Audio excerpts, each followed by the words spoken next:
Estamos hablando en este tiempo acerca de la vida, base y fundamento de los patriarcas de Israel para poder establecer la nación. Y establecer una nación es muy importante.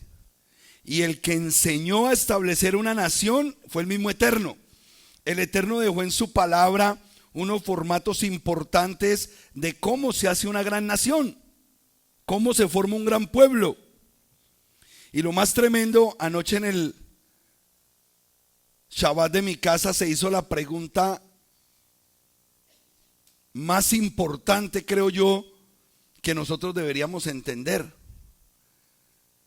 ¿Por qué las genealogías? Porque terminamos esta parachá, si no estoy mal, con todo el capítulo 36, todas las genealogías de Esaú. ¿Por qué es tan importante en la Biblia las genealogías?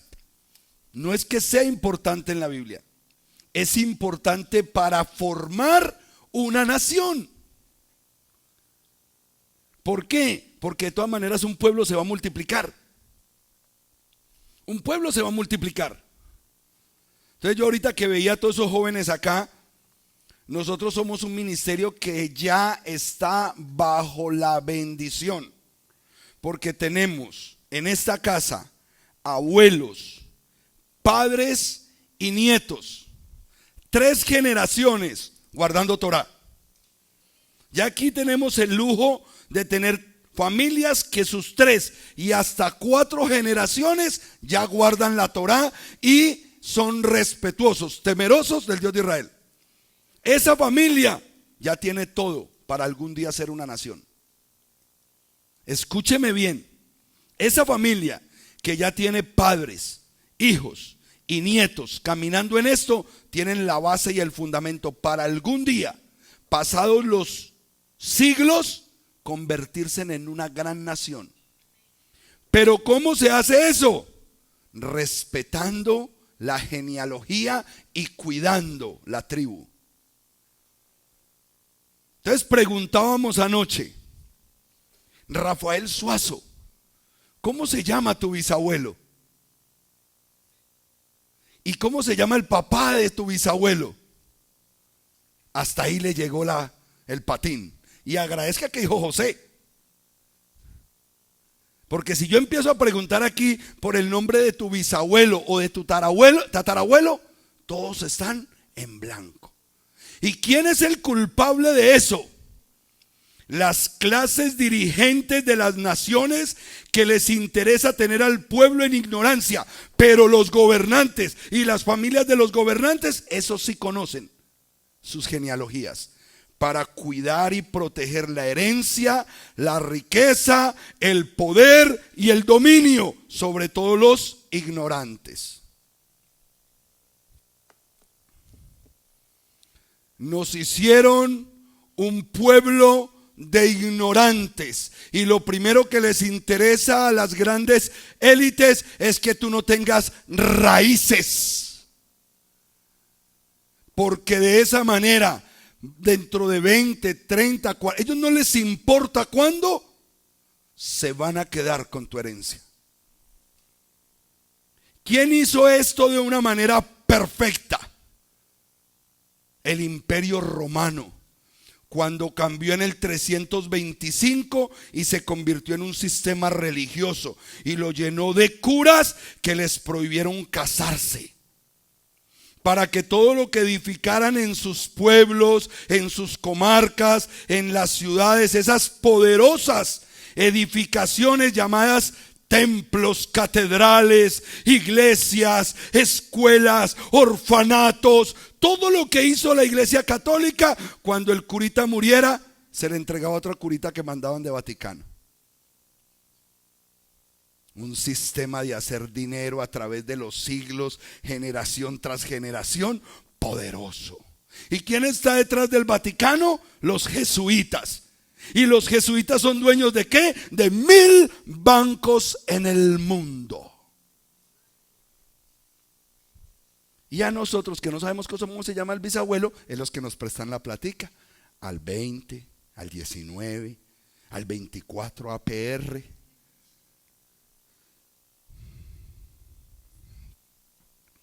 Miren tremendo cómo las naciones han venido evolucionando y cómo han mantenido al pueblo ciego de la verdad.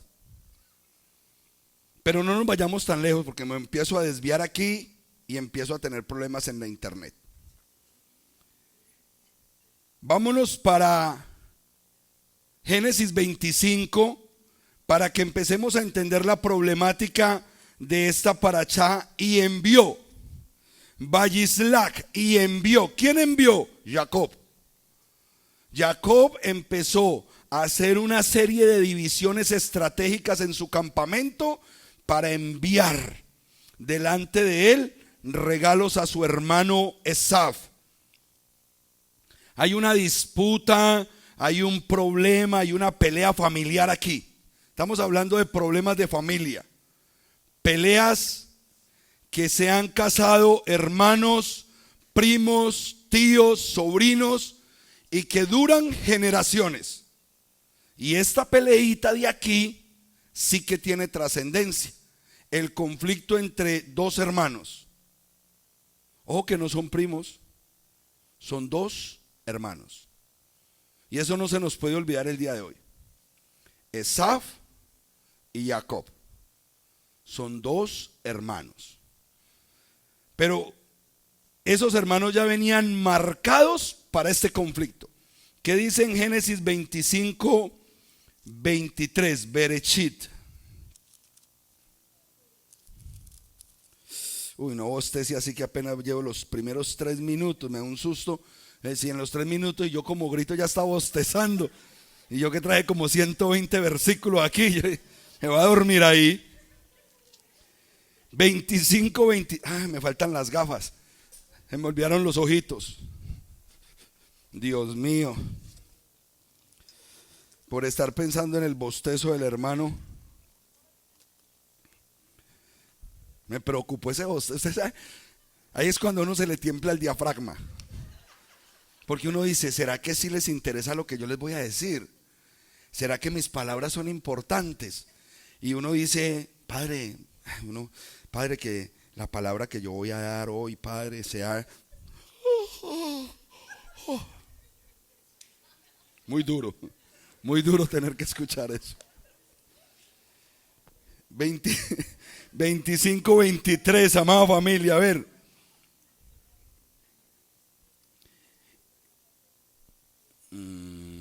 Génesis 25, 23. Y le dijo Adonai: 2 naciones hay en tu vientre. ¿A quién le está hablando? A Rebeca, la mamá de 2 hermanitos, Jacob y Esaú. Después del conflicto ahí en ese vientre, Adonai le dice a Rebeca: 2 naciones hay en tu vientre y 2 pueblos están siendo divididos. En tu útero un pueblo dominará al otro pueblo. Punto. Luego dice: el mayor servirá como esclavo al menor. ¿Cuándo? Ahorita definimos si eso está pasando o cuando culmina de esa manera, de que el mayor sea el siervo del menor. Ese debe ser el final. Ahorita nos vamos a dar cuenta de cómo va este problema familiar, un problema de hermanitos. Con Ismael sí podemos decir que es un problema de primos. ¿Ok? Con los árabes es un problema de primos. Todos los descendientes de Ismael, entonces ya el problema se vuelve de primos. Pero con los descendientes de Esaú es un problema de hermanos. Y ahorita se van a dar cuenta con los versículos que les voy a dar. Estamos hablando de una lucha constante a través de Jacob y Esav entre el bien y el mal. La pelea que estamos viviendo, amados, es una pelea entre el bien y el mal, entre la luz y las tinieblas, entre lo sagrado y lo profano, entre Israel y Edom. Centrémonos en la parachá. Ustedes se fueron por la oración. Ay, ¿estás diciendo la oración? No. Nos tenemos que centrar entre Israel, que fue el nombre que heredó Jacob, y Edom, el nombre que heredó Esaf. Entre la descendencia de Jacob y la descendencia de Esaf. Todos nosotros recibimos un gran regalo cuando recibimos la Torá.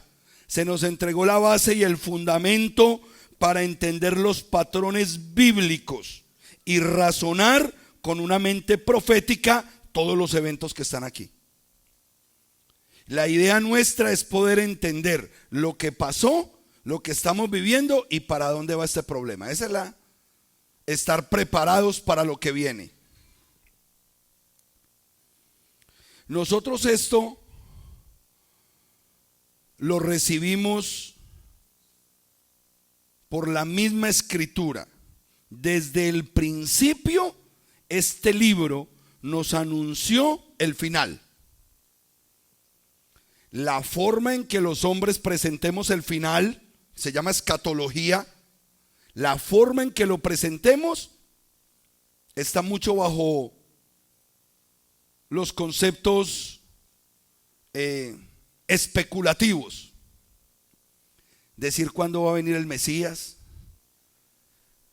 cómo va a venir el Mesías, qué va a pasar o qué está. Especulación, pero entendemos que Él va a venir. Amén. Entonces podemos tener una proyección de fondo que no va a cambiar, pero una proyección de forma que tenemos que esperar a ver cómo se van a dar las cosas. Ese ha sido el gran problema de los que presentan la escatología del fin de los tiempos. Pero ¿qué es lo que me interesa a mí? Que usted sepa que esto estaba anunciado. Vaya conmigo por favor a Isaías capítulo 46, Isaías 46, y leemos en los versículos del 9 al 13. Cuando lo tengan me dicen amén. 46 del 9 al 13.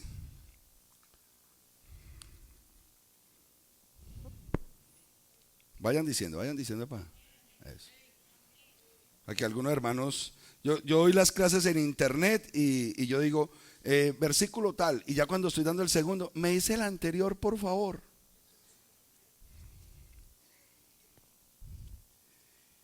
Versículo 9. Recordando de las cosas antiguas predichas,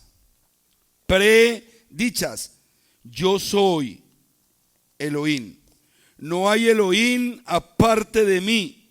Versículo 10, que desde el principio anuncio ¿qué? El final, y desde las cosas antiguas que no estaban hechas, digo, mi designio se cumplirá y haré todo mi deseo. Esa es la forma en que el Padre diseñó el plan. Todo lo anunció desde por aquí. Todo lo organizó con palabras, profecías, y dijo, esto va a ser así, esto va a pasar así, esto lo voy a hacer. Y al paso de la historia, el modelo profético se ha venido cumpliendo y hoy estamos en una etapa importante. Y necesitamos conocer en esa etapa importante cuál es el plan y el propósito que el Eterno tiene para nosotros. Versículo 11. Que del oriente llamo al buitre, de una tierra lejana al hombre de mi propósito. ¿Alguien fue llamado de lejos aquí? Ve, amados, no hay mejor lugar que predicar estas palabras en el extranjero. Porque aquí yo estoy viendo el cumplimiento profético. ¿Hay algún hombre, alguna mujer que fue llamada de lejos a este conocimiento? Mire, de donde nos trajo el Padre para venir a entender estas palabras aquí. ¿Me las pudiera haber dicho allá en la Oriental con la playa? No, allá no era. Tenía que hacer un recorrido largo para llegar hasta este lugar. Yo hablé eso, y eso haré que suceda. Lo que me he propuesto, eso haré. Escuchadme, duros de corazón, que estáis lejos de la justicia. Próxima está mi justicia, no está lejos. Mi salvación no tardará. Pondré salvación en Sión y en Israel mi gloria. ¿Por qué lo quise leer hasta ahí? Porque estamos a punto de ver todas estas cosas cumplidas. No se nos puede olvidar. No podemos predicar a largo tiempo. Las cosas están sucediendo de manera rápida y usted tiene que estar preparado para los acontecimientos finales. Todo esto, hermanos, se está aproximando a gran velocidad, y nuestro trabajo hoy es aprender a diferenciar entre lo uno y lo otro. El mayor reto mío y de los pastores de MC, y por qué no de los pastores que fueron llamados a esta restauración en las raíces hebreas, es que los hermanos aprendan a diferenciar entre lo que es del eterno y lo que no es del eterno. Hemos estudiado en estas últimas semanas que Esaf vendió su primogenitura y la cambió. ¿Por qué? Por un pavo. Por un pavo. Aquí me equivoqué, no es por un pavo. Por un plato de lentejas. Perdón, se me salen unas cosas a mí. El diafragma.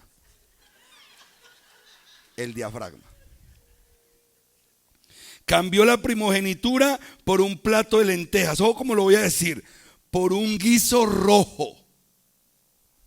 Por un guiso rojo. Diga conmigo, Edom.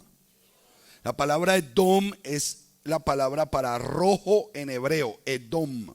Y esto es importante. Vaya conmigo a Génesis 25, del 30 al 34, para que corroboremos esas palabras, para que usted no piense que yo estoy hablando de la familia de Esaf, así por hablar. No. Dice en el 30 al 34. Y dijo Esaf a Jacob: estoy cansado, déjame tragar de ese rojo. Y cuando dije aquí tragar la semana pasada o antepasada, hice un chistecito con las hermanas de Bucaramanga. Y quiero pedir perdón públicamente porque pensarán las hermanas de Bucaramanga que no. Bellas personas las hermanas de Bucaramanga, no. Sí, en serio, me llamaron así: ay, pastor, nos estás tirando duro a los de Bucaramanga. Bella gente, fieles los hermanos de Bucaramanga. Ok, déjame tragar, así dice la Biblia. Déjame tragar ese rojo. Por eso su nombre fue llamado, ¿cómo? Quiero que lo lean ustedes mismos, porque vamos a hacer unos cambios de variables a la hora de leer que son importantes para entender este tiempo. Tengo que entrenarme ahorita a llamar Edom a lo que es Edom, y que cuando lo veamos en este tiempo, espérate, estoy como que manchado del guisito aquel, estoy como que manchadito del guiso. Respondió Jacob: véndeme hoy tu primogenitura. Y dijo Esaf: igual me voy a morir, ¿de qué me sirve la primogenitura? Y dijo Jacob: júramelo hoy. Y le juró, y vendió su primogenitura a Jacob. Y dio Jacob a Esaf pan con potaje de lentejas. Y él comió y bebió y se levantó y se fue. Así despreció Esaf la primogenitura. ¿Qué enseñé yo acerca de ese momento? De lo triste del pueblo de Dios que no reflexiona cómo expone lo más valioso que Dios le dio. La bendición que el Padre le entregó, la cambiamos por un plato de lentejas. ¿Qué decíamos acerca de Esaf en aquellos días, hace 2 semanitas, empezamos a hablar de un hombre cazador. Un cazador se mueve por carne y sangre. ¿Y de qué color es eso? Y hablábamos de su hermano Esaf, que tenía una característica especial. Esaf, que hace, Jacob. ¿Qué era lo que hacía Jacob? Reflexivo. El hombre reflexionaba, analizaba y decía, espérate. No, esto no, espérate. Reflexionaba en la Torá. El cazador terminó odiando al reflexivo. El cazador terminó odiando al reflexivo. Durante este pasaje que estudiamos en la paracha del día de hoy, de esta semana, descubrimos que Esaf se convirtió en el padre de Edom y de todos sus descendientes llamados los edomitas. Importante. Mientras que Jacob se convirtió en el padre de los... Muy bien. Esaf es el padre de ¿quién? Edomitas. Jacob es el padre de ¿quién? Entonces los dos pueblos son ¿qué? Hermanos. Ojo, no. Cuidado con decir, vea, todavía no podemos decir así. Son hermanos, pero decidieron por voluntad propia cada uno coger y marcar un camino distinto de acuerdo a su modelo de vida, de acuerdo a su modelo de pensamiento.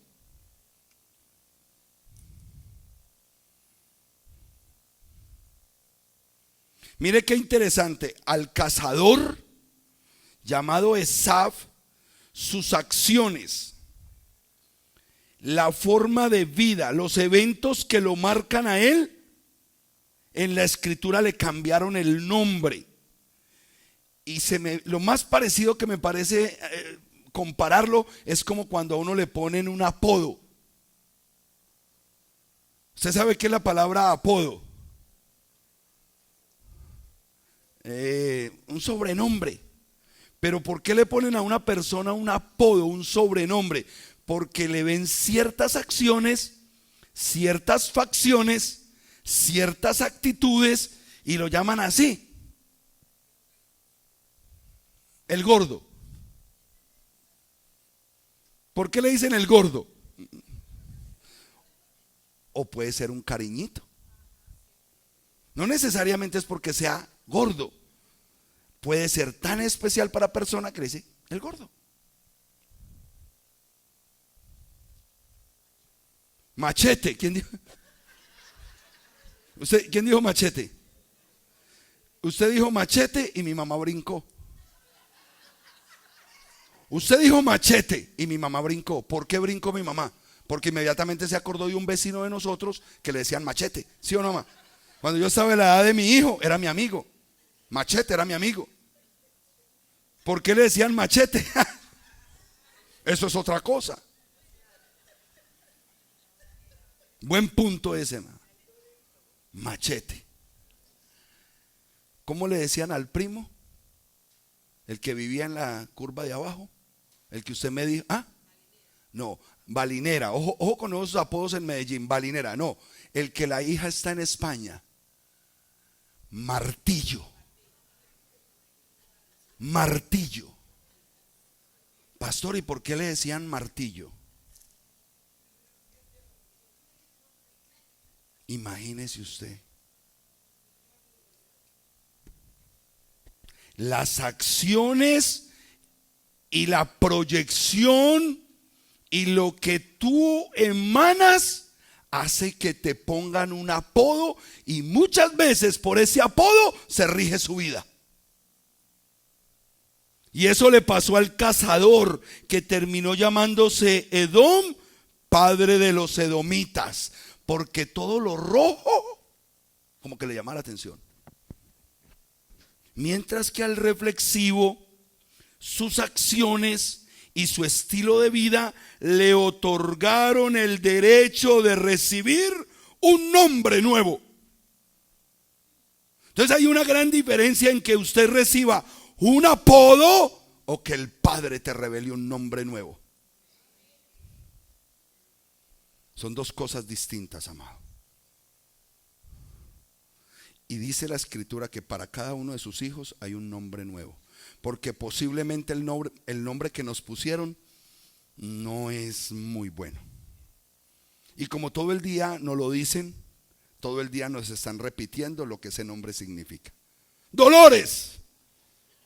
Venga para acá, Dolores. Venga para acá, Dolores. Dolly. Loli, no, Dolly. Entonces, amados, qué importante es: Padre, revélame cuál es el nombre que tú tienes para mí. Revélame cuál es. Cuando yo le cambio el nombre a una persona, no lo hago por cambiarle el nombre, porque a mí no me gusta decirle lo que ese nombre dice.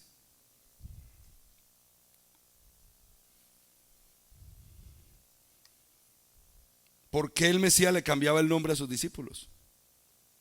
Porque los iba a proyectar en algo mucho más grande y superior de lo que el nombre que le pusieron iba a ser. Hácelo fuerte el que lo entendió.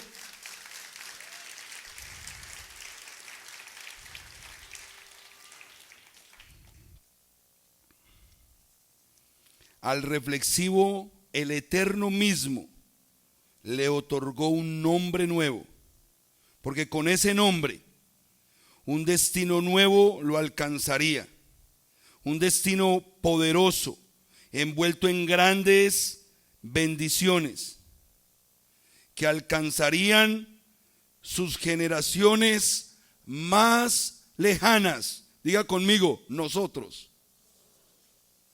El nombre que se le dio a Jacob hoy nos está salvando a nosotros. Estamos hablando de casi 4.800, 4.600 años.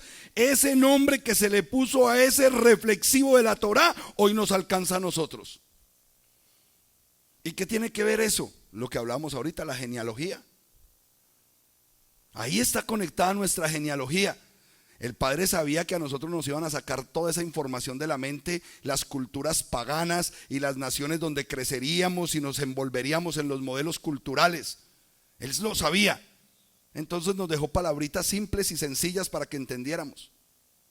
En Juan capítulo 10 dijo: yo conozco a mis ovejas y ellas oyen mi voz y me siguen, y yo les doy vida eterna y yo las conozco. ¿Usted escuchó la voz de Yeshua? ¿Ya? ¿Usted de esos? Gálatas 3:29 dice: si alguno está en el Mesías, descendiente de Abraham es y heredero de las promesas. ¿Ya? Yo soy de esos. Como él sabía que a usted le iban a quitar esa información y a mí también, les voy a dejar palabras eternas que los identificarán en el momento que retornen a mí, a mi casa, a mi familia, a mi llamado, a mi propósito, que se den cuenta que son mis hijos, dice Yud-Hei Vah-Hei.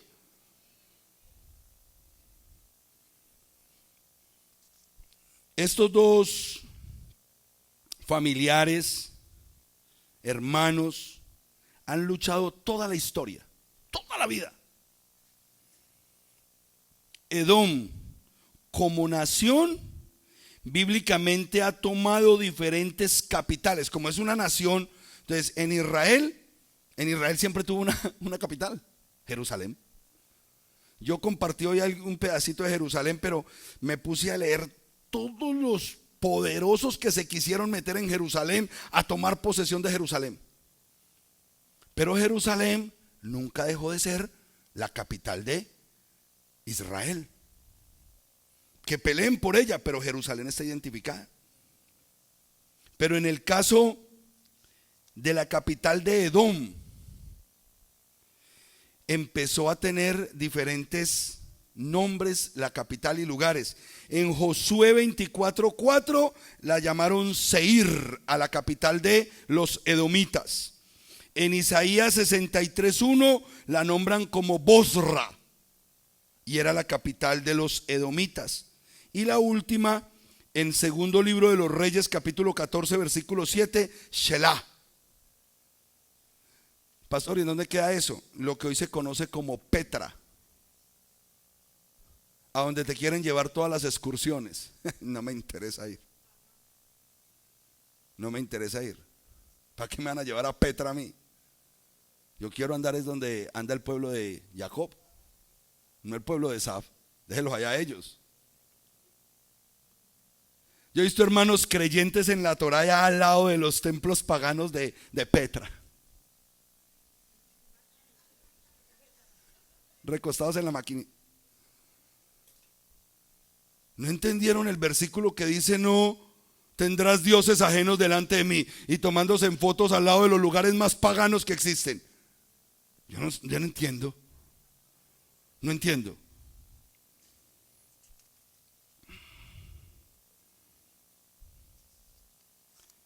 ¿Qué sabemos sobre Edom en las escrituras? Vaya conmigo por favor a Génesis 36, que todavía forma parte de la paracha. Dos frases importantes que dice allí acerca de los edomitas, de la nación de Edom. 36, 31. Cuando lo tengan me dicen amén. Y antes que un rey reinara sobre los hijos de Israel, escuchen bien, y antes, las bendiciones eternas no son las que llegan de una. Eso se demora. Lo que es de bendición se demora. Tiene un proceso, se trabaja. Eso tiene una cosa de locos para poder llegar a esa bendición. Mira aquí lo que dice: y antes de que un rey reinara sobre los hijos de Israel, estos fueron los reyes que reinaron en la tierra de Edom. ¡Uy! Allá sí se regaron a tener reyes. ¿Por qué Israel no? Porque Israel tenía un rey y era su creador. Y él tenía que trabajar con ellos, y él tenía que formar cosas en ellos, y él tenía que desarrollar cosas en ellos. No, estos no. Estos se entregaron al sistema mundial de una. Y mire como dice al final de ese capítulo, en el versículo 43, la última frase. ¿Y por qué me interesa esa frase? Porque viene el desarrollo profético. Esaú es el padre ¿de quién? De Edom. Él es el padre de los edomitas. Pueblos que a pesar de ser linaje, se convirtieron en pueblos paganos. Y aquí es donde viene una cosa bien importante. Usted puede estar aquí sentado, yo puedo estar aquí predicando, pero el día de mañana metidos en el paganismo. Que el Padre nos ampare. Los hemos visto, los conocemos, han pasado por aquí, pero ninguno de nosotros está exento de que eso llegue a pasar nuevamente. Tenemos que cuidar lo que el Padre nos ha dado. El padre de estos pueblos lo determinó así. Él quiso el paganismo. O sea, lo que diga papá, de ahí para allá va a pasar. Y aquí viene otra cosa importante, de sanidad y liberación para las familias. ¿Por qué es tan delicado no saber del abuelo, del bisabuelo, del tatarabuelo, del chorno, de ahí para allá? ¿Por qué?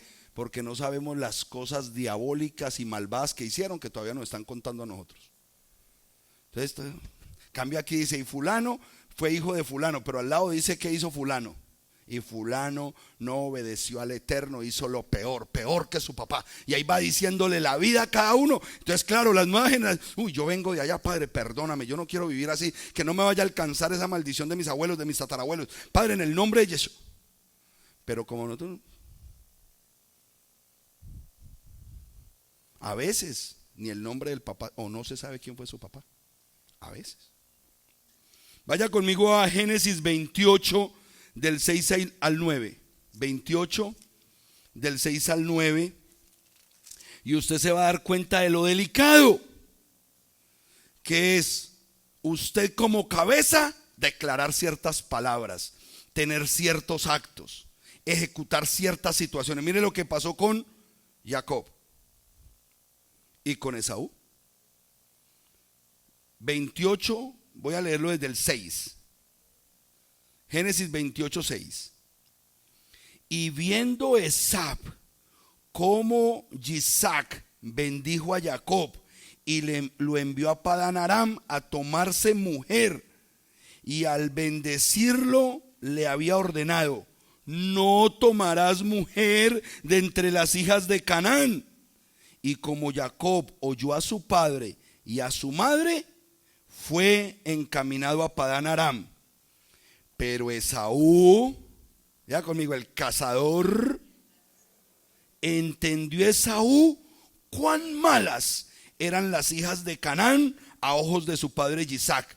Y fue Esab a Ismael, y además de la que tenía, tomó por mujeres a la hermana de Nabaiot, a Mahalat, hija de Ismael, hija de Abraham. ¿Por qué lo hizo? Por llevarle la contraria al hombre de la bendición. Entonces vemos la actitud de Jacob: voy a hacer lo que mi padre ha dicho. ¿Cuál es la actitud de Esab? Voy a hacer todo lo que no le gusta a este.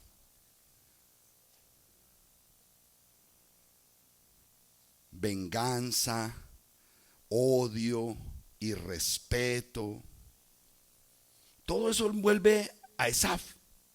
No le importa.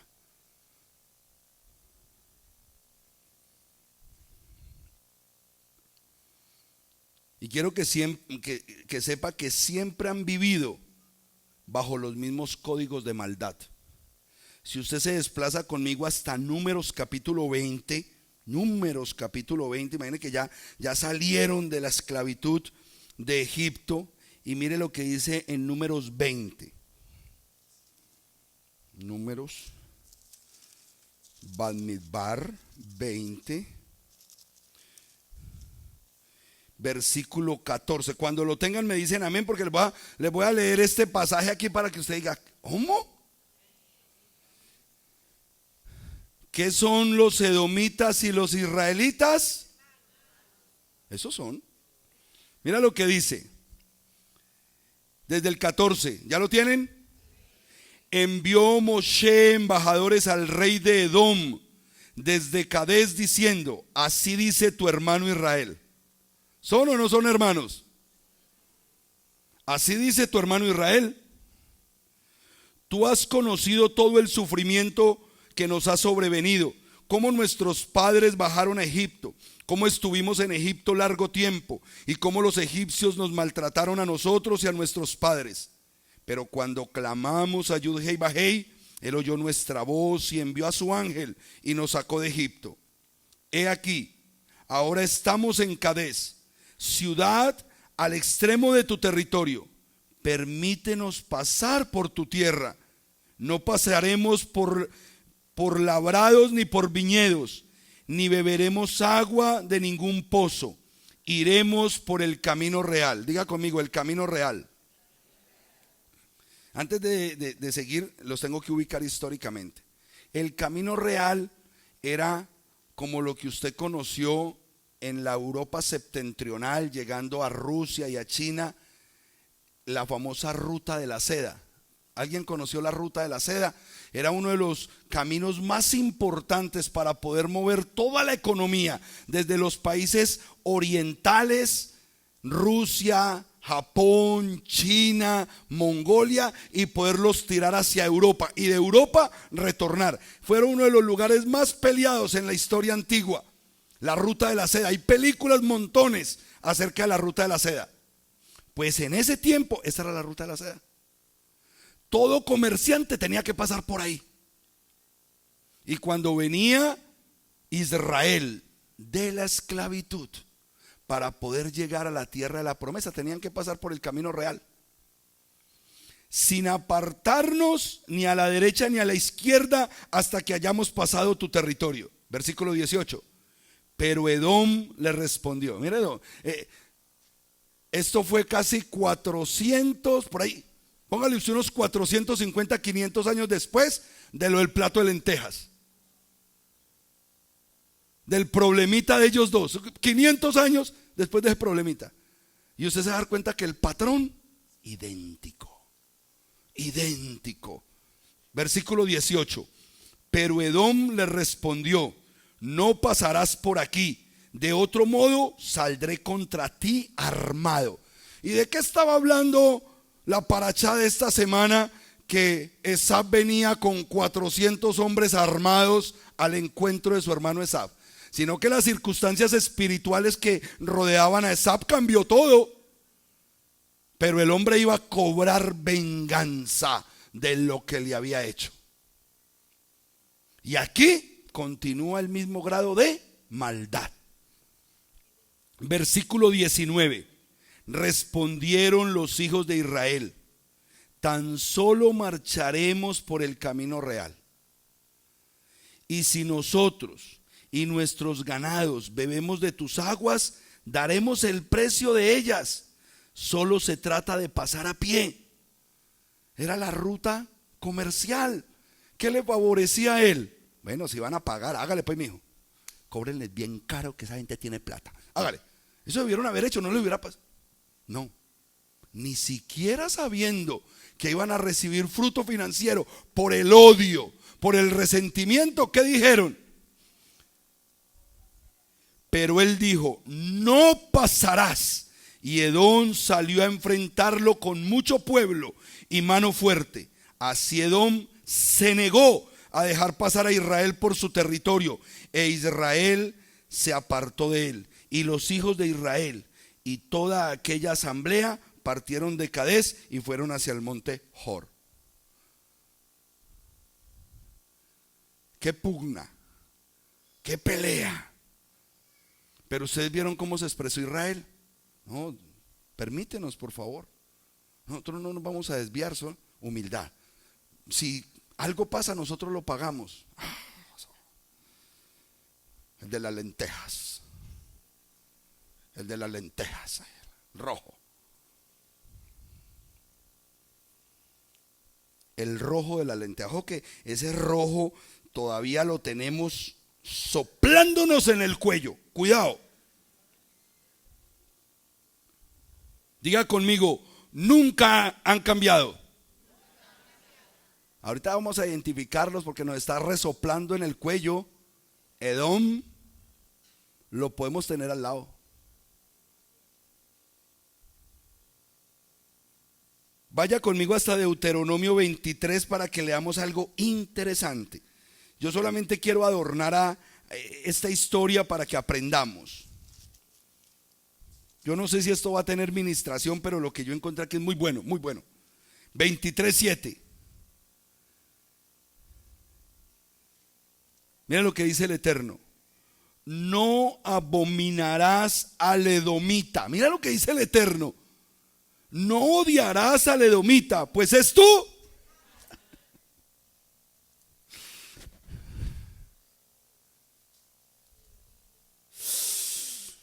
Ay, ese amor de Dios tan tremendo. Pero Padre, mira lo que nos hizo. Es tu hermano. Pero no viste lo que. Es tu hermano.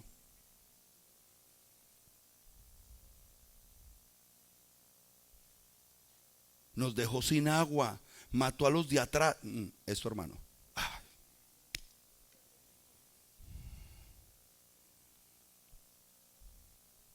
Israel tiene por mandamiento no odiar a Edom, porque es nuestro hermano.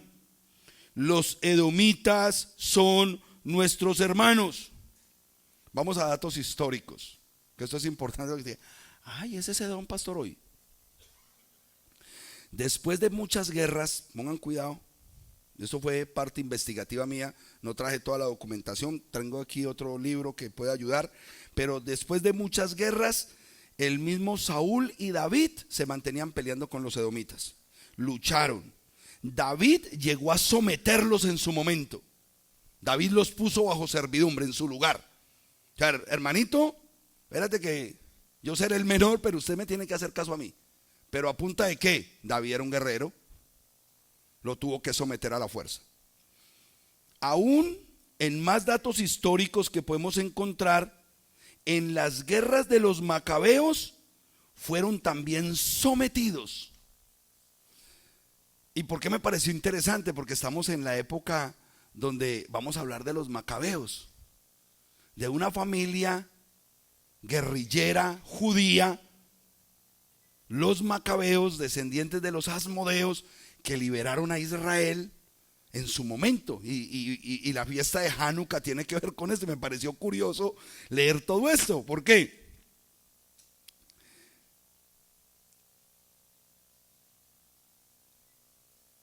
Cuidado, otro gran problema religioso. ¿Qué pasó con esta situación? En la época de más o menos el año 200 al año 167 antes de la venida del Mesías, el pueblo de Judea, porque ya era Judea, ellos habían salido de la esclavitud en Babilonia, pero ellos salieron simplemente en libertad a reconstruir lo que pudieran reconstruir, pero no tenían sistema político, no tenían sistema religioso, y los que gobernaban todos esos territorios era el más fuerte. En un tiempo fue Asiria, en otro tiempo fue filisteos, pero llegó un momento donde los griegos, a través de Alejandro Magno, empezó a conquistar todo ese territorio. Y ahí es cuando los griegos empiezan a meterse en Judea y empieza todo este problema a no querer que los judíos practicaran su fe, la Torá. Ahí usted y yo ni pintamos, hijo mío. Nosotros ya estábamos desde el 722 regados por todos los rincones de la tierra.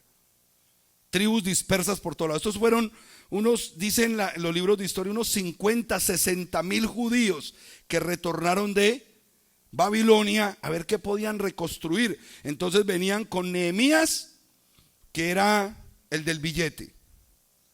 Venían con Zorobabel, que se convirtió en un administrador, pero no tenía título de rey, no tenía título de gobernante, no, porque era una comarca que le dieron ahí libertad. No tenían poder sobre Israel. Y el sacerdote Esdras. Y ellos tres pues trataron de acomodar ahí a esos 60,000, ahí medio acomodémonos. Pero los que mandaban eran otras naciones. Y aparecen los griegos. Y esto me parece a mí importante. Los griegos empezaron a ejecutar ese control total sobre los judíos, y se alborotó un grupo de judíos conocido como los macabeos, y esa es la historia donde aparece la reedificación del templo. Ahorita lo vamos a leer en la Biblia, y se dieron duro, pero estos asmodeos, estos macabeos lograron someter a los griegos a punta de fuerza, espada. Pero mire el error que cometieron. ¿Y por qué me preocupa este error? Porque muchas veces estamos viendo los errores de otros con respecto al pueblo de Dios, pero no reconocemos los errores del pueblo de Dios con respecto a otros. Cuando ellos ganaron y tomaron control sobre los griegos, los sometieron y los obligaron a estos griegos a convertirse en al judaísmo.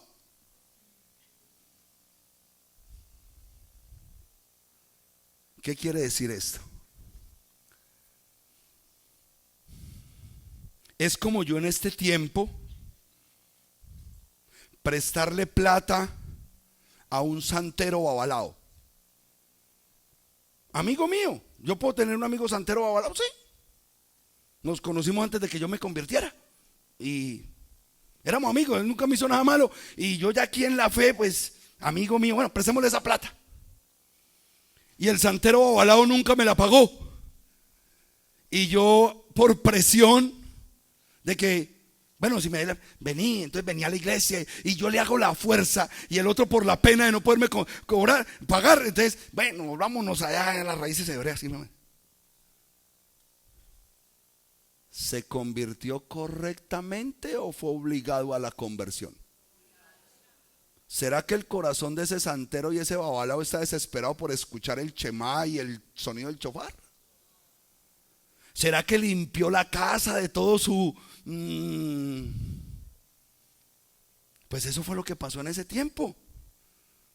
como tuvieron la fuerza, estos judíos los obligaron a convertirse al judaísmo. Pues, ¿qué es lo que dice la palabra? Lo que siembres, que cosecharon en la península ibérica, en España, con la Santa Inquisición, que los obligaran a convertirse al catolicismo. Lo mismo. Esto no puede ser por obligación. ¿Y por qué hablo de este gran error? Porque este error vuelve a hacer resurgir a Edom. Ojo con esto. Imagínate que cogieron a estos griegos, los convirtieron al judaísmo. Ellos más adelante cosecharon eso. Pero el odio de estos hombres que ahora se convertían al judaísmo nunca se convirtió. Los trajeron como el caballo de Troya, ahora son un regalo para nosotros, pero los corazones de ellos mantenían odio por su hermano. Ya en este tiempo la influencia griega en Judea era potente. Y se suma el poder romano y el auge romano que empezó a envolver las dos culturas. Y conocemos el fenómeno grecorromano. Edomitas fueron llamados en ese tiempo. Como las lenguas cambian, el nombre de Edom pasó a ser, el nombre de Edomita pasó a ser Idumeos. Y ahorita les voy a mostrar imágenes. Uno de estos idumeos, obligado a convertirse al judaísmo, tuvo un hijo griego. Primero quería acabar con los judíos, no dejarles practicar su fe y acabarlos. Pero como los judíos ganaron, lo obligaron a convertirse. Y resulta que este, que se convirtió a la fuerza, tuvo un hijo. No, mejor dicho, lo que viene. Vaya conmigo a Mateo 2:16 para que ustedes conozcan a esta belleza de hijo de un judío, pero de un judío convertido a la fuerza. Mateo capítulo 2, versículo 16 al 18. Cuando lo tengan me dicen amén.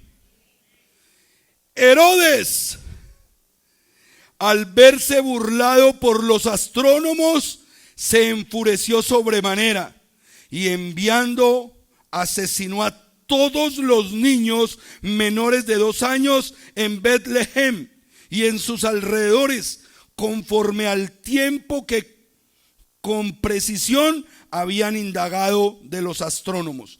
Entonces se cumplió lo dicho por el profeta Jeremías, que dijo: una voz fue oída en Ramá, llanto y gran lamentación, Raquel que llora a sus hijos y no quería ser consolada porque no existen más. Mire hasta dónde llegó el problema. Yo quiero que por favor me pongan la primera imagen que participé ahí, que les participé a los de alabanza. Edom fue comisionado para acabar con el autor de eterna salvación. Imagen número 1.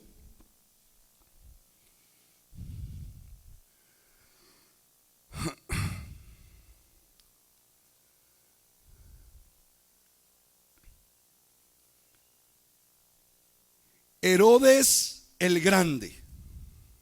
Esto es pura historia. Esto es pura historia. A mí me interesa que usted conozca la historia para que sepan el lío que estamos metidos, porque nos respiran al hombro.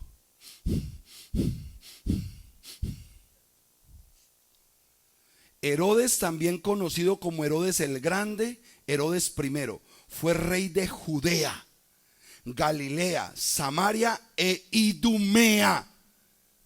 Idumea ya era el nombre griego de ¿qué? De los edomitas. Pero ¿quién fue el rey de ellos?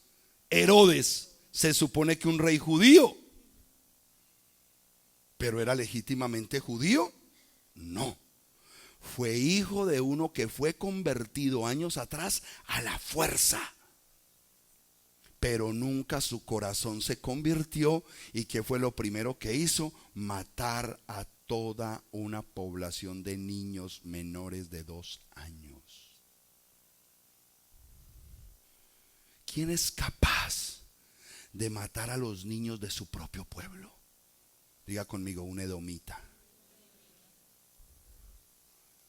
¿Quién es capaz de matar a niños de su propio pueblo por poder y por dinero?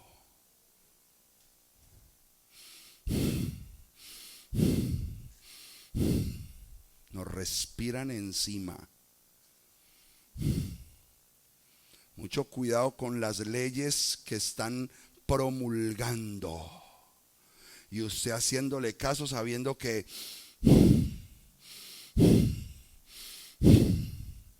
le están respirando a tus hijos en el hombro para acabarlos. Ojo con esto, sigamos. Entre los años 37 antes de la era cristiana y el año 4 de la era cristiana, en calidad de vasallo, ¿de quién? ¿Quién era el famoso rey de Judá llamado Herodes el Grande? Un vasallo de Roma que nunca dejó de ser un edomita. Así lo hayan convertido a la fuerza, así se hubiera puesto talid y tzitziyot, así cantara el shemá, así oyera el shofar, así practicara las fiestas, es un edomita.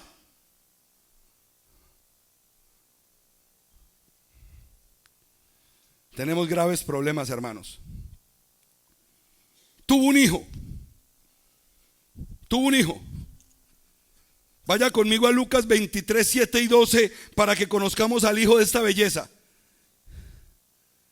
Lucas 23 del 7 al 12. Entonces pone bueno. Lucas 23 del 7 al 12. Y al saber que era de la jurisdicción de Herodes, lo remitió a Herodes, que estaba en Jerusalén en aquellos días. Ojo que ya estamos en Lucas 22. Ya no es el Herodes que murió en el año 4. ¿Cuándo murió este Herodes que mandó matar a los niños? Un añito después de haber hecho esa masacre. Por eso le dijeron a José: levántate y devuélvete a tu tierra, que ya el que buscaba la vida del niño murió.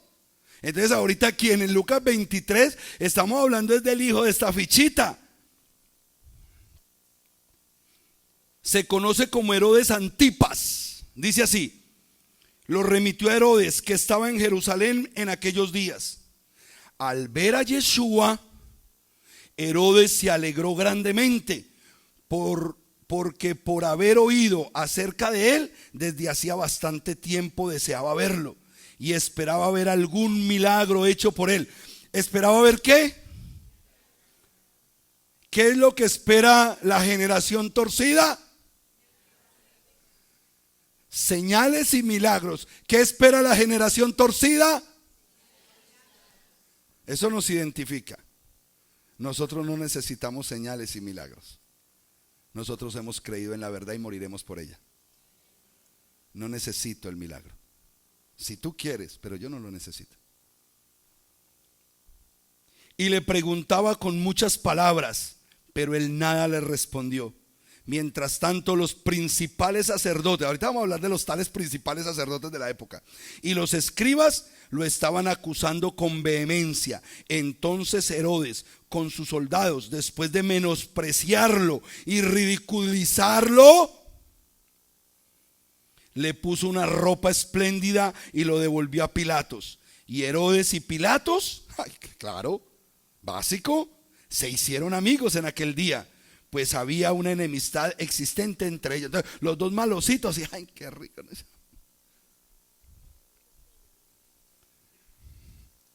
Ojo con la descendencia edomita, ahora dentro de Israel. Estoy hablando de los edomitas bien cerquita a los que iban a recibir salvación en Yeshua. Estoy ahí. Imagínate que ya se citaban con el Mesías. El primero lo quiso matar chiquitito, no pudo. Este se lo mandaron ya para que lo crucificara. Mira todos estos eventos. Sigamos leyendo porque aquí hay información importante. Hijos de él. Bueno, nacimiento. ¿En dónde nació el amigo? En Edom. Se viste como cubano, camina como cubano y habla como cubano. ¿Qué es? Nació en Edom. Hijos, Herodes Antipas, Herodes Agripa, Herodes Arquelao, Herodes Filipo, Herodes Filipo II. Ahorita vamos a leer de todo esto. Están en la Biblia. Cónyuges, lugar de sepelio. Hermanos, Salomé. Esa es importante porque está en la Biblia, esa Salomé. Y los nietos. ¿Por qué es importante todo eso? Diga conmigo, genealogía. Ellos saben de dónde vienen y quiénes siguen de ahí para allá. Nosotros somos los que no sabemos cómo llama el abuelo de nosotros. A nosotros nos vea. No les interesa que nosotros sepamos. Para poder ¿qué? Respirarnos al cuello y hacer de nosotros lo que les venga en gana. Porque como somos ignorantes. Hay hermanos que dicen era y apenas habla Edom, le hacen caso.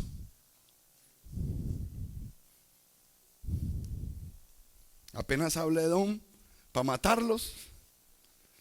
Yo sé la verdad. ¿Cómo no? Vamos a leer, ese es el segundo, ¿cierto? El hijo de ese, Herodes Agripa, el que casi se convierte.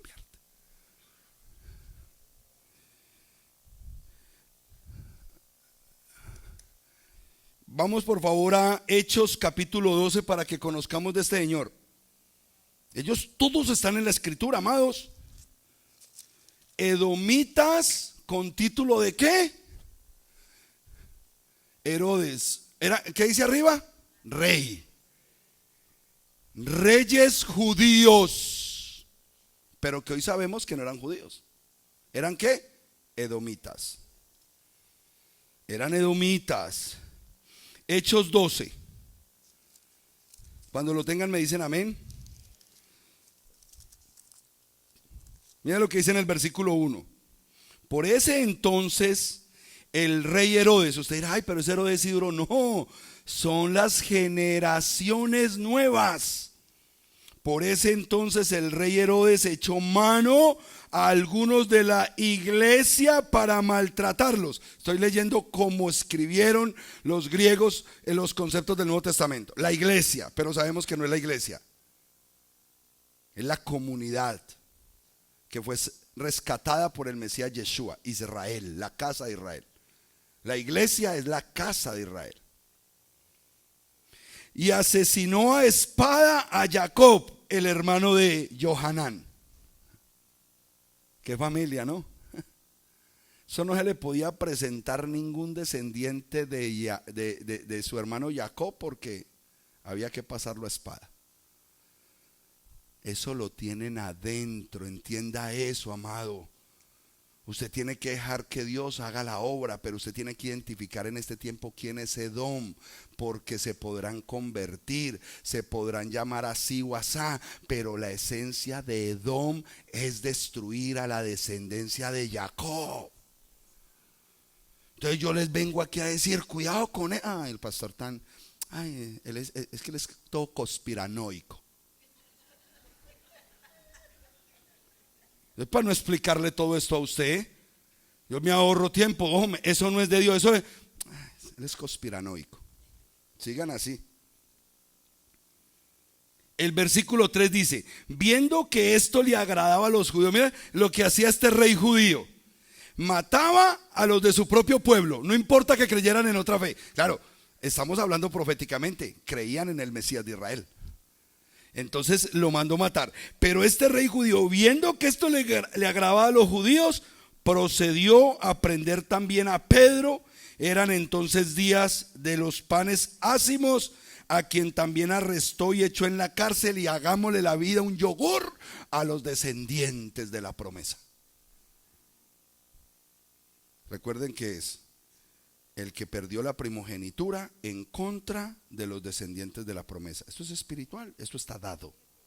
Esto está dado. No va a pretender usted mañana decirme, pastor, es que tuve un sueño y el Padre me puso a que le predicara a todos los edomitas. No, venga con eso, no va a pasar. Sí, porque el Padre está hablando hoy de muchas formas. Versículo 19, ahí mismo. Y Herodes, al buscarlo y no hallarlo, luego de procesar a los guardias, ordenó que fueran ejecutados. Mira qué belleza de rey. Entonces se le voló Pedro de la cárcel milagrosamente. No vamos a hablar de eso. Me interesa la actitud de este rey judío. Y quiero llegar ahí al rey judío, porque se supone que nosotros creemos en un rey que es judío. Entonces tenemos que identificar si el rey judío de nosotros es de este linaje o de qué linaje será. Sigamos con los reyes judíos. Y al no hallarlo, procesó a los guardias, ordenando que fueran ejecutados, y bajando de Judea a Cesarea se quedó allí. Vaya conmigo al versículo 19 desde el 20. Y estaba sumamente airado contra los de Tiro y los de Sidón, aunque ellos, sobornando a Blasto, camarero del rey, se presentaban unánimes ante él y pedían paz, porque su región era abastecida por la del rey. Y un día señalado, Herodes, ojo con lo que les voy a leer aquí, sentado en el tribunal y vestido de ropas regias, los arengaba, los animaba. Este rey animaba a todo ese grupo de autoridad en el tribunal, y el pueblo gritaba, voz de Dios y no de hombre. ¿Cómo le decían a este rey? Voz de Dios y no de hombre. Voz de Dios y no de hombre. ¿A quién? A un edomita, a un descendiente de Edom. ¿Y Edom qué es? Roma. Ahorita lo leímos en el anterior. ¿Qué es Edom? Roma. Y aquí este rey judío de la época, edomita, descendiente de edomitas, ya le decían, su voz es como la voz de Dios y no de hombre. Los primeros pinitos del papado. Ojo con eso, que esos eran los primeros pinitos del papado. Ya luego, cuando formaran los papas romanos, porque realmente siempre fueron romanos, aunque estaban en el poder de Judea y entre los judíos, esa era la voz de Dios. La voz del Papa para los católicos, ¿qué es? La voz de Dios. Ojo con esto, esos eran los primeros pinitos papales. Así lo puse, pinitos papales. Voy a leer de este señor. A mí no me gusta hablar de la gente, pero vamos a hablar de este. Dice, Herodes, más conocido como Herodes Antipas o Herodes el tetrarca, fue tetrarca de Perea y Galilea desde el 4C hasta su muerte. Es célebre merced a los extractos del Nuevo Testamento que relatan su participación en los acontecimientos que desembocarían en la muerte de Juan el Bautista y Yeshua de Nazaret. Ojo con los edomitas que van en contra de lo más importante de nosotros. Este participó de la muerte. Dime. No, sí. AC es antes de la era cristiana y después de la era cristiana. Esas fechas ahí tienes que entenderla, porque toda esa familia no ejecutó su gobierno en el mismo lugar, sino que eran como encargados de diferentes áreas, en las áreas conquistadas de Judea, Samaria. Entonces ahí hay unos, tendríamos que entender todo ese concepto, pero lo puedes buscar en los libros de historia. Nacimiento, este sí nació en Judea.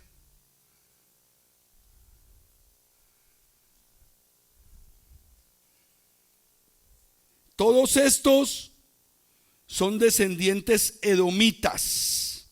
Siguiente imagen, el hijo de este.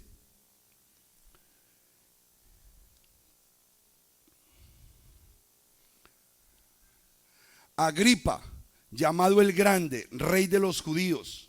Rey de los judíos. Ojo con eso.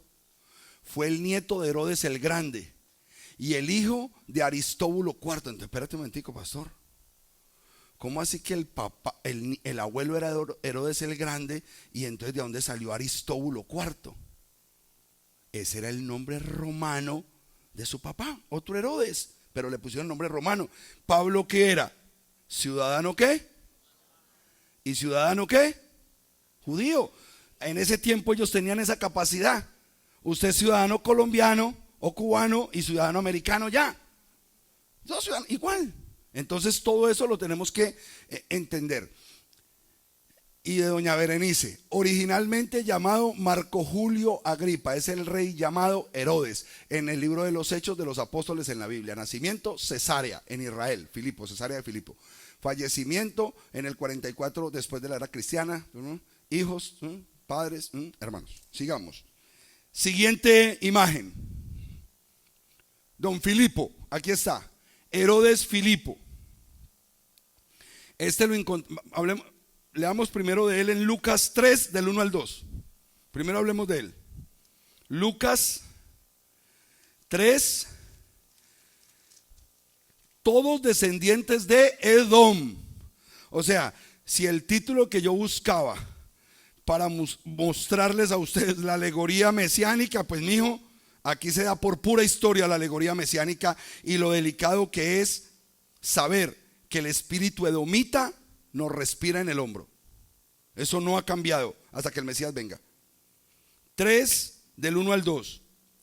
En el año 15 del imperio de Tiberio César, siendo Poncio Pilato gobernador de Judea y Herodes tetrarca de Galilea, y siendo su hermano Filipo tetrarca de Iturea y de la provincia de Traconite, y Lisanias tetrarca de Abilinia, bajo, ojo que aquí viene otro problema. Está hablando de descendientes de Edom, que tenían título de ¿qué? Reyes de Judea, de Judá. Y mire el cambio tan tremendo que se ejecuta con este individuo.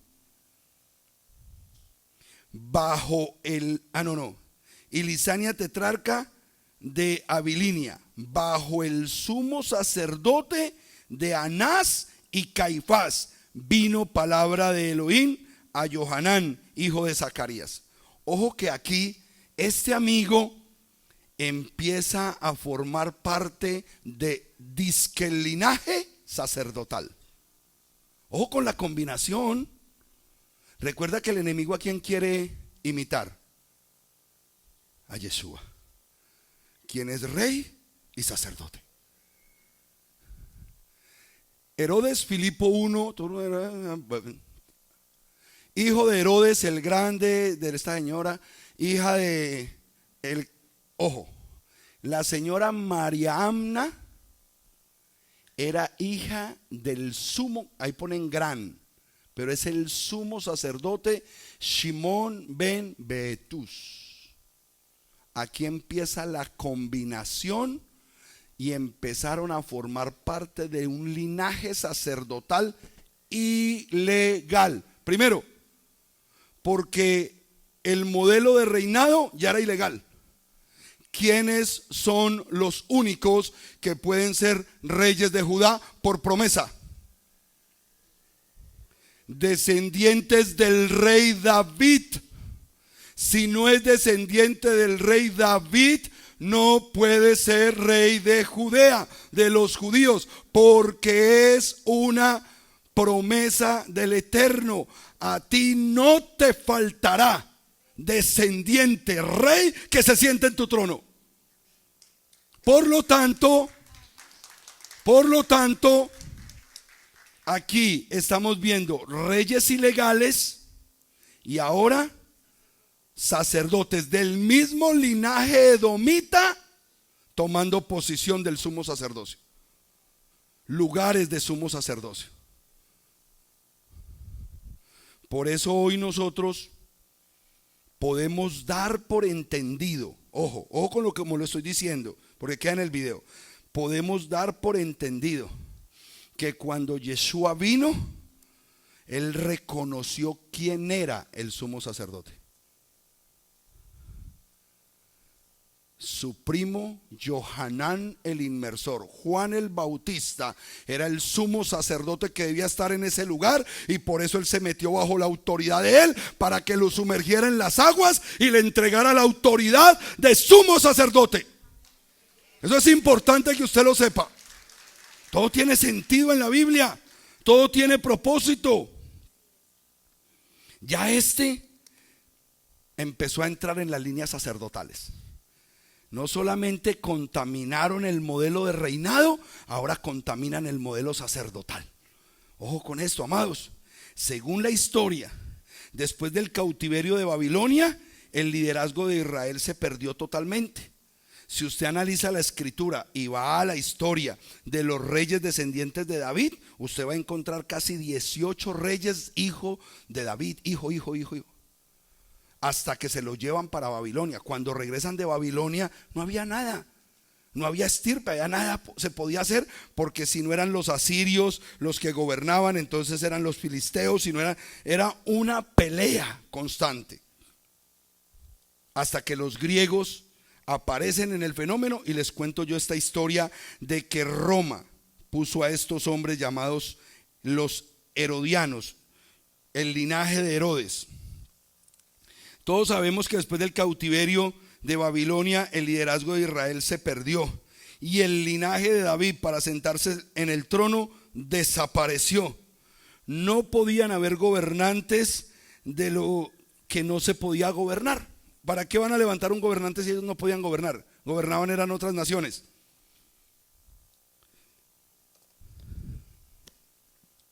Biblia católica me va a mostrar a mí qué pasó en los tiempos de los macabeos. Y no voy a leer el libro del Macabeo, voy a leer el prefacio o la introducción del texto como tal. Después de Esdras y Nehemías, la provincia judía, sector extremo del imperio persa, vivió 3 siglos al margen de la historia. ¿Cuántos siglos vivieron? 300 años sin tener un gobernante propio. Los gobernaba el que tomaba control de la zona. Los de mayor iniciativa se dedicaron al comercio y salieron de su país para establecerse en todos los centros urbanos alrededor del mar Mediterráneo. Judíos por todo lado, los tenemos en todo lugar.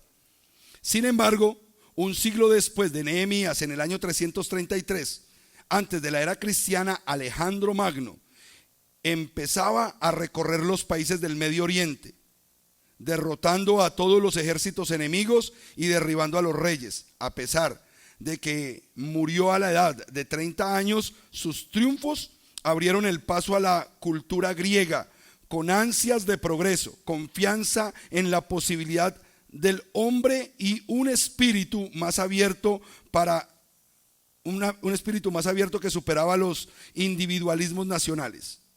Los generales de Alejandro se repartieron un inmenso imperio. Los Ptolomeos, que dominaban Egipto y Palestina, fueron comprensivos y no molestaron a los judíos por su religión y sus costumbres. En cambio, cuando en el año 197 los antíocos de Siria vencieron a los egipcios y les quitaron Palestina, pretendieron imponer a la fuerza su religión a los judíos. Les estoy leyendo documentos que históricamente demuestran este cambio y cómo se fue dando. Es cuando hablamos de la cultura grecorromana. Le dio un orden político al pueblo judío y luego un orden sacerdotal. Lo poco que de Judea se tenía fue gobernado plenamente por ellos. Y de la estirpe de Israel se evidenciaba muy poco. Y ellos recurren en medio de los conflictos y obligan a convertirse a estos griegos a la fe judía, al judaísmo. Aparece este clan que yo les acabo de mostrar la cúpula herodiana que gobernaba en ese siglo cuando el Mesías vino. ¿Por qué les digo que esto es importante? Porque para la segunda venida se va a manifestar lo mismo. En este libro, que es una Biblia, mira lo que dice acá. El libro de los Macabeos nos muestra un pueblo que quiere vivir y considera su fe más preciosa que la existencia. Cuando todos se habían acostumbrado a vivir sin problemas, se presentaba la persecución. Muchos se convencen de que nada se puede hacer contra el poder tan fuerte que tenían los griegos y demasiado grandes en número.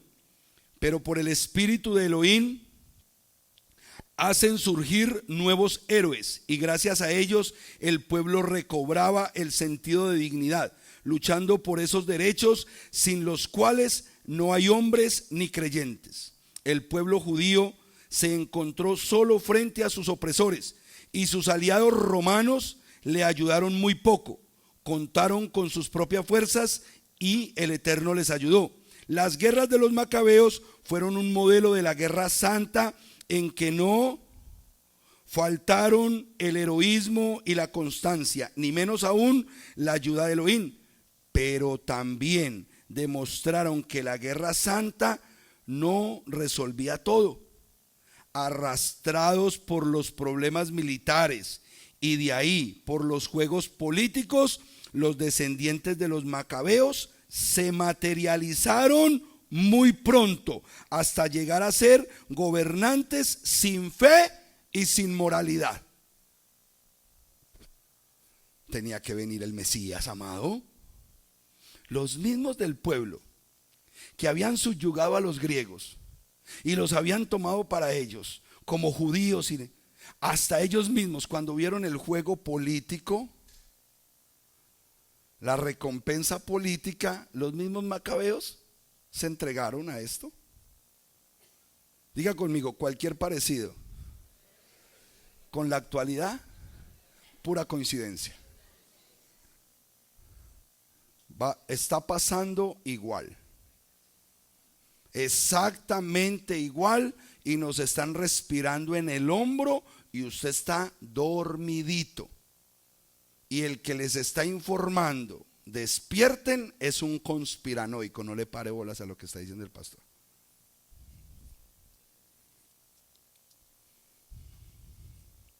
No le voy a decir que diga conmigo, porque usted de pronto no cree, pero quiero que sepa que lo quieren matar. Edom lo quiere matar a usted. Quiero informarle, ¿no? Así lo haga dosis por dosis. Ay, apague el micrófono.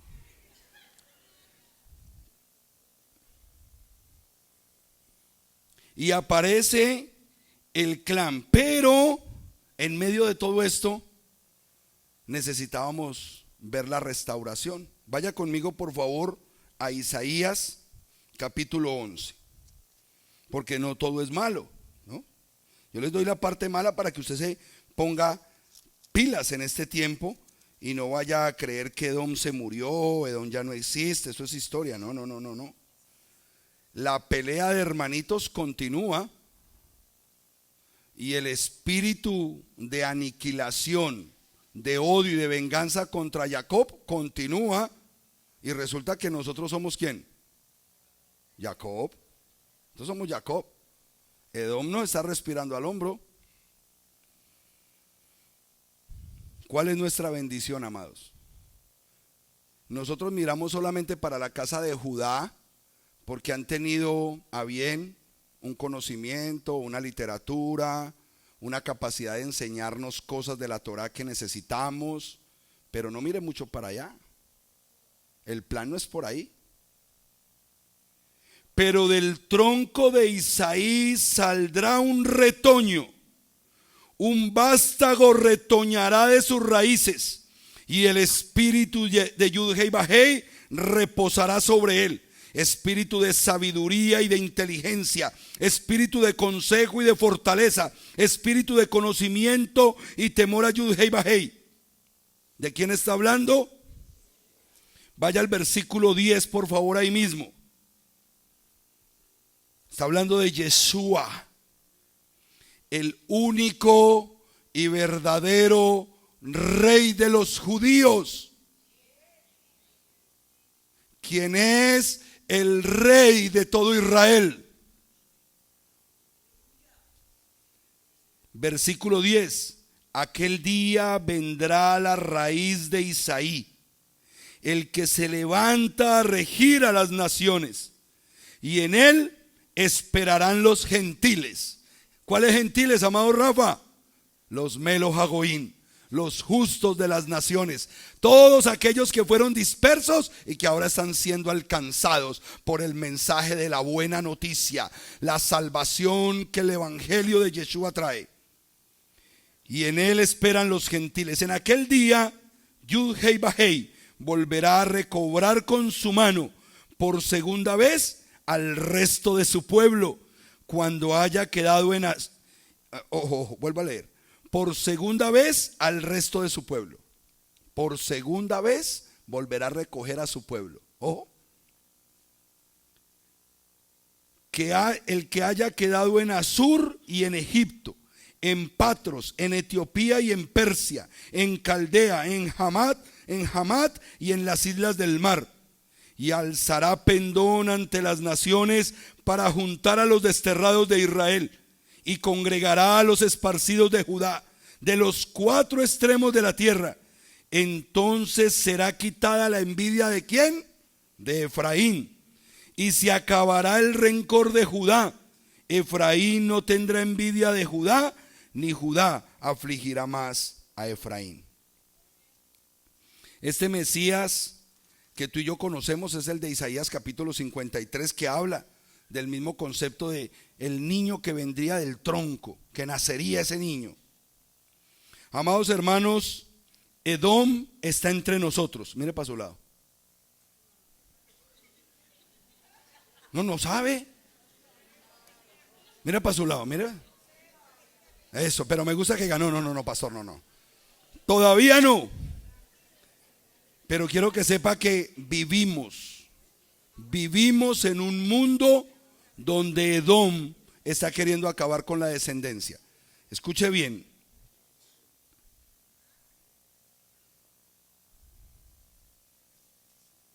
No podemos olvidar, por lo que emprendimos el día de hoy, que son nuestros hermanos. Y hay una orden de parte de Yud-Hei Vah-Hei para no despreciarlos. ¿Quién es Edom? Roma. Nuestros hermanos católicos, apostólicos y romanos. Ese es Edom. Son familias a pesar de. Y entre ellos hay una gran mezcla de los que son Israel. ¿Qué confirma que entre ellos hay Israel? ¿Qué lo confirma? ¿Qué confirma que entre católicos todavía hay mucho pueblo de Israel? ¿Qué lo confirma? Diga conmigo, este pechito. Diga. Usted era católico, mijo. Usted fue católico. ¿Y por qué está aquí? Reconociendo que dentro del pueblo del Eterno, Edom, nuestros hermanos, los católicos, todavía hay mucho pueblo. Nosotros somos ese testimonio. Mi llamado que hice la semana pasada y mi invitación fue a que hiciéramos ruido, que enseñáramos y predicáramos, que viviéramos esta emuná con todo lo que ello envuelve, que exhortáramos acerca de esta verdad llamada la Torá y el mandamiento.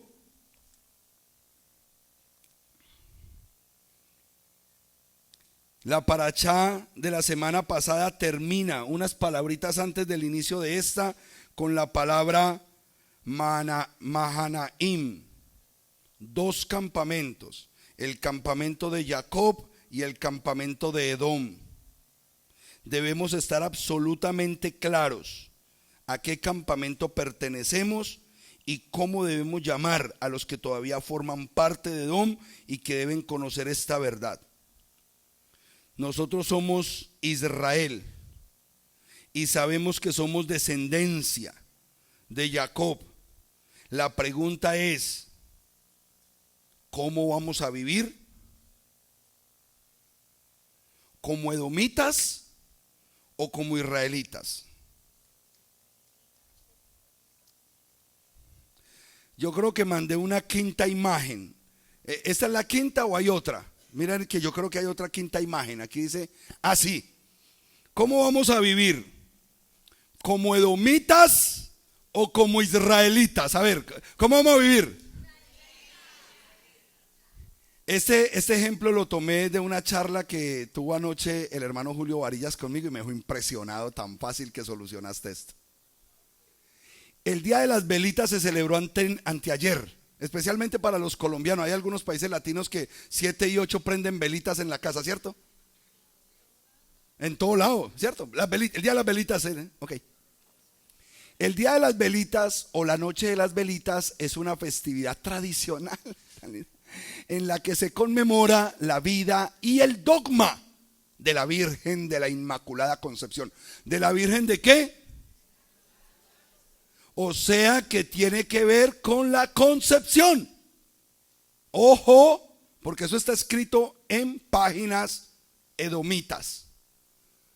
La Iglesia Católica sostiene que María, Madre de Jesús, no fue alcanzada por el pecado original en el instante de la concepción, celebrándose así el sentido de pureza. Entonces, ¿por qué se celebran el Día de las Velitas a nivel latino católico o a nivel mundial católico? ¿Por qué? Porque es el día de la concepción de Jesús. ¿Por qué se celebra la fiesta de las velitas el 7 y el 8? Porque se supone que por ese dogma ellos están admitiendo que fue el tiempo en que ella concibió. Enero, febrero, marzo, abril, mayo, junio, julio, agosto y septiembre. Porque nuestro Mesías no nació a los 12 meses con barba. Él nació a los 9 meses. O sea que la misma Iglesia Católica sabe que Él nació en septiembre. Pero le va y le viene. Eso es de una página católica. Esta celebración inició el 8 de diciembre en 1854 con la belleza de Papa Pío IX.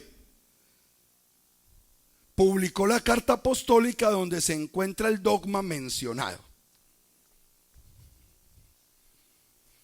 Este diciembre usted se va a dar cuenta si por usted corre sangre edomita o sangre israelita. Punto.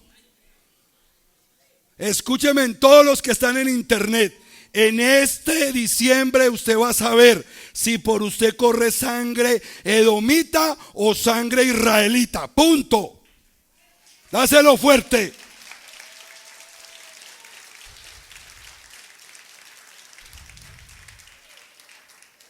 Lo más preocupante, amado, es que Edom sabe la verdad. Lo más preocupante es que Edom sabe la verdad. Herodes, ¿por qué mandó matar a los niños? Porque sabía que había nacido el futuro rey de Israel y tenía que matarlo. Él no quería perder su posición. Edom sabe la verdad.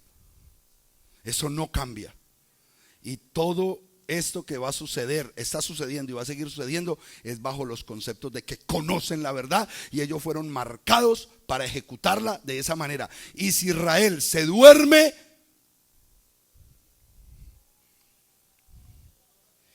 la luz fue anunciada de acuerdo a lo que el Santísimo Pío IX dijo en diciembre. Primera vez que enseño un dogma papal aceptado. El Papa Pío IX publicó la carta apostólica donde reconoce que fue concebido la luz del mundo en diciembre.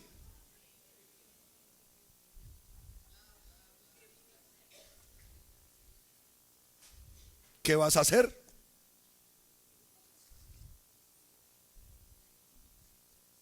¿Hanukkah o Navidad? ¿O vas a hacer lo de los edificios judíos?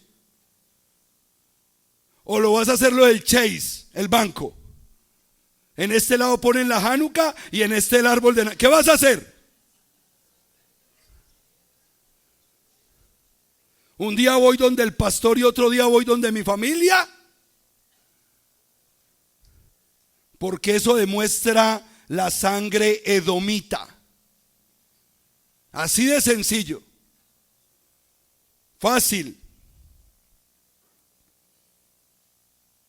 Vaya conmigo a Juan capítulo 10, por favor, para que usted identifique que esa fecha es correcta en Israel. Solamente lo digo por fecha.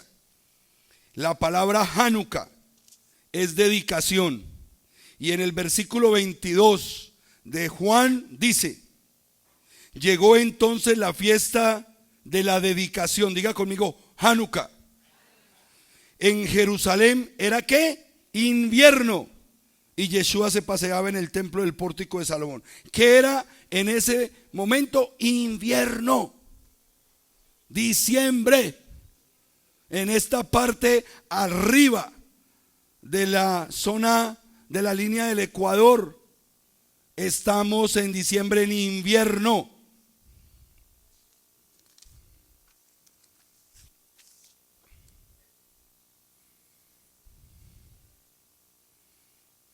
Cierro con unas preguntas. Tú y yo necesitamos conocer. No. Sigamos ahí en el 24. Falta el 24 porque aquí viene la pregunta. 10:24, estamos en Juan. Juan 10:24. Entonces los rodearon los judíos. Yo ya leo acerca de los judíos del primer siglo. Y después de haber estudiado esto, yo digo, ¿qué grado de contaminación había en ese momento en el gobierno espiritual de los judíos?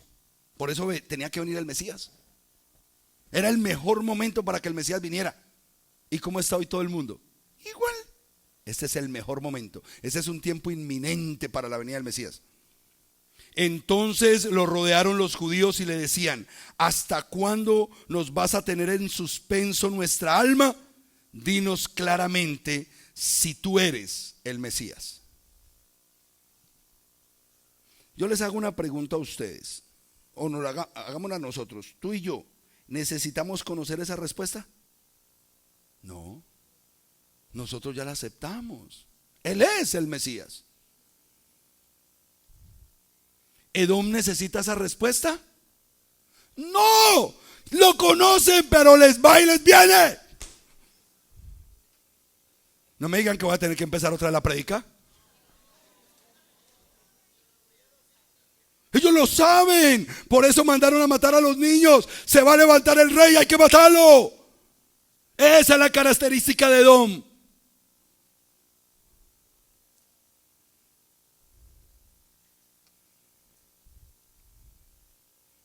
Tú y yo, que somos Israel, ¿necesitamos reconocerlo como rey? ¿No? Por fe, en el cristianismo lo reconocíamos como rey. Pero ahora, cuando guardamos el Shabbat y las fiestas, no hay necesidad de reconocerlo diciendo, porque ya lo hacemos. Nosotros hacemos lo que nuestro rey dice. Nosotros hacemos lo que el rey dice.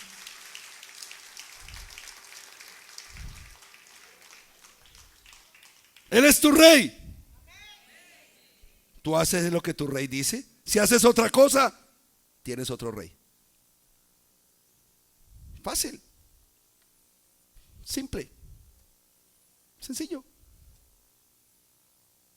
Nosotros no necesitamos reconocerlo como rey. Nosotros le obedecemos al rey. ¿Edom necesita reconocerlo como rey? No, el que dijo sí, háganse aquí a un ladito los de sí, para volverle a repetir ahora más tarde, después de la reunión que tengo. Ellos lo reconocen, pero quieren ser ellos el rey.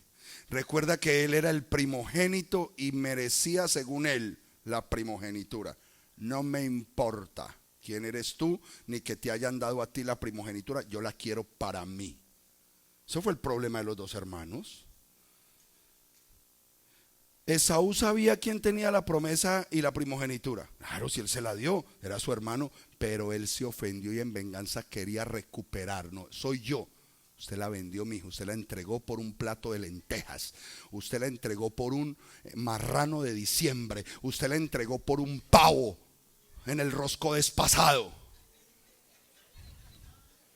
Estaba roscodés y estaba el pavo, pero escogiste el pavo.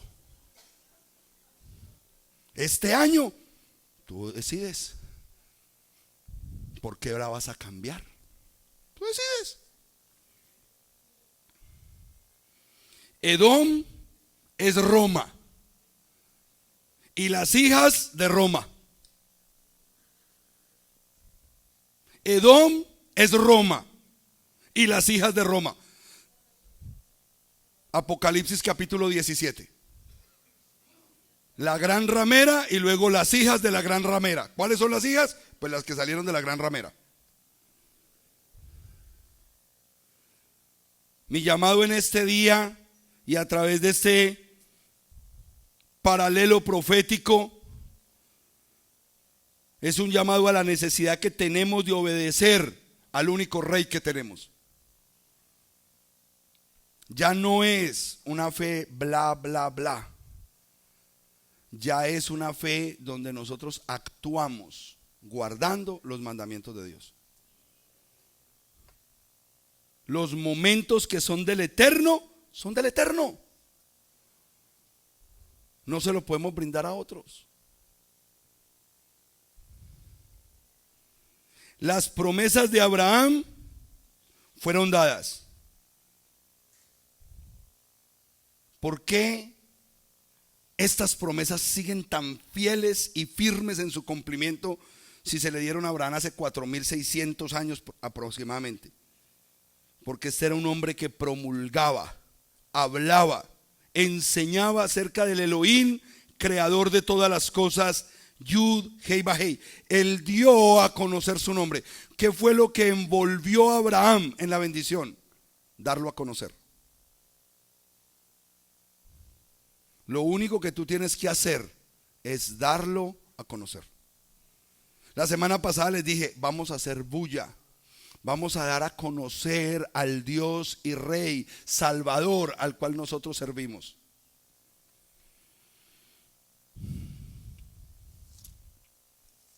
Vaya conmigo a Romanos, que ya vamos a terminar. Este es el versículo 119. Romanos 10.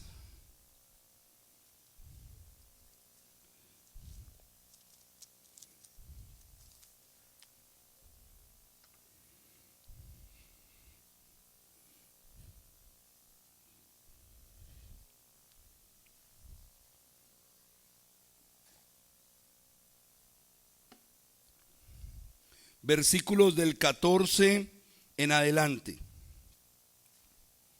Yo quiero que se ponga de pie, pueblo del Eterno, en este momento, porque yo considero que este es un cierre con un llamamiento. Yo considero que este es un cierre con un compromiso. Yo considero que estas palabras que voy a leer son importantes desde la perspectiva de, si somos descendientes de Abraham, fuimos llamados a promulgar, a hablar, a mostrar al Elohim al cual le servimos. Dice la Escritura: ¿cómo pues invocarán a aquel en quien no han creído? ¿Y cómo creerán en aquel de quien no han oído? ¿Y cómo oirán sin que haya quien lo proclame?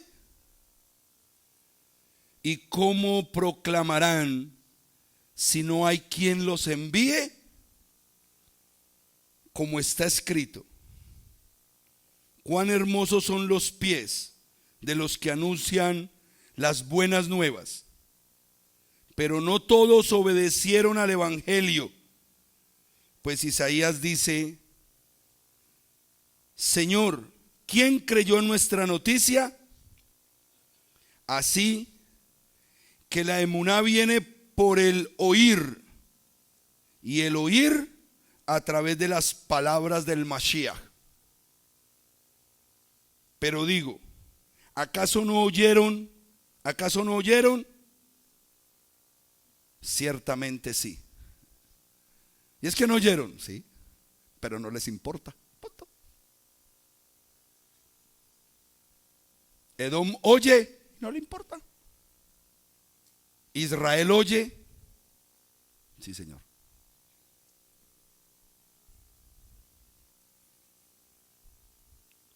Su mensaje salió por toda la tierra, y sus palabras hasta los confines de la tierra. Pero pregunto, ¿acaso no lo conoció Israel? Primeramente, Moshe dice: yo os moveré a celos con uno que no es pueblo, os provocaré a ira con gente insensata. E Isaías se atreve a decir: fui hallado por los que no me buscaban, me manifesté a los que no preguntaban por mí. Esos somos nosotros. Esos somos nosotros. Un pueblo que no lo buscó, un pueblo que no preguntó por él, pero él le plació revelarse a tu vida, él le plació acercarse a ti, él le plació alcanzarte para darte promesas, para darte bendición. Y como respuesta es: yo te voy a servir, quiero tomar mi identidad como israelita, quiero vivir como vivió un israelita.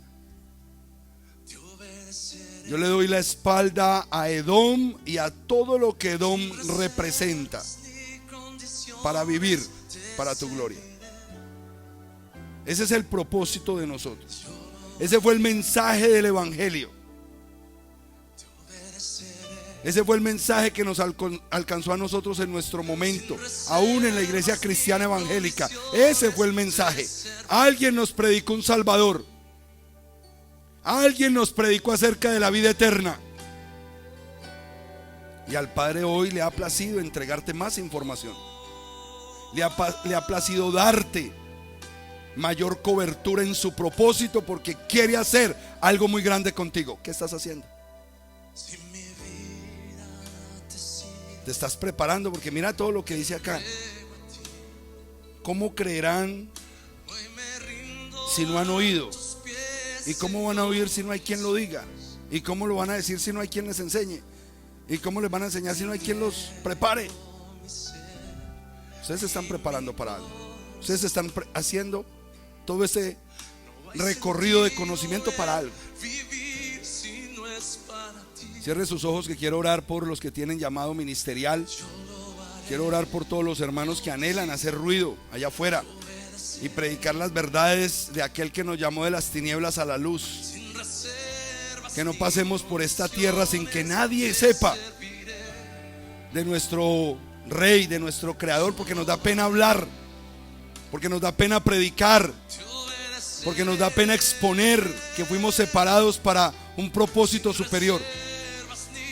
Padre celestial y glorioso, gracias te damos en esta hora, en el precioso y poderoso nombre de Yeshua, el Mesías de Israel.